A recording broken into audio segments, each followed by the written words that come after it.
હરે કૃષ્ણ।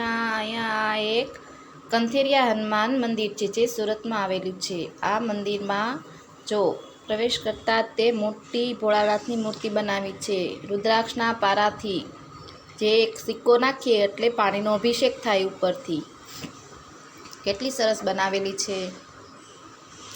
આ દર વર્ષે ગેટમાં જતા જ તે તમને આ મૂર્તિ પહેલાંના દર્શન થાય। પછી આ હનુમાનજી જે પનોતી ઉપર પગ રાખીને પનોતીની ચોટી પકડીને ઊભા છે। જો પિસ્તાના પોતરાના વાઘા બનાવેલા છે, બહુ જ સરસ વાઘા છે।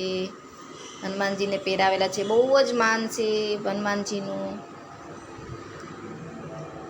હનુમાનજીનો હાસે એટલો છે। અહીંયા મોતીચૂરનો લાડુ ને પાન લાવીને ધરો અને મંગળવારે 21 મંગળવાર 7 મંગળવાર તમને જે હોય એ મંગળવાર રહ્યો અને હનુમાન દાદાને તમારે કષ્ટ કહો એટલે હનુમાનજી કષ્ટ પૂરું કરે છે, દૂર કરે છે તમારું। હવે આ છે હિંડોળા દર્શન।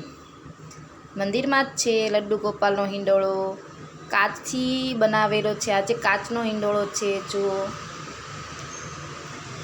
આ સાદા ભરતનું તોરણ લગાવ્યું છે, કાચબાવાળીનો રૂમાલ લગાવ્યો છે, કેટલો સરસ છે। હવે અંબાજી માના દર્શન।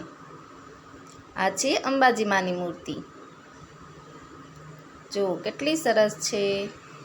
જે લોકો સાડી લે, ચણિયાચોળી લે, પ્રસાદીમાં અંબાજી માને પહેરાવે અને પ્રસાદીની પછી લઈને પછી પોતે પહેરે।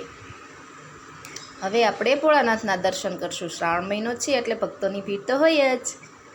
જો બિલ્વપત્ર ચડાવે છે, જળ પણ ચડાવ્યું છે, મેં પણ જળ ચડાવ્યું હતું ભોળાનાથને। અને આ છે ભોળાનાથની બીજી મૂર્તિ, મંદિરમાં આગળ મૂકેલી છે, બનાવેલી છે, રાખેલી છે। જે એક સિક્કો નાખો એટલે અહીંયા પણ ભોળાનાથનો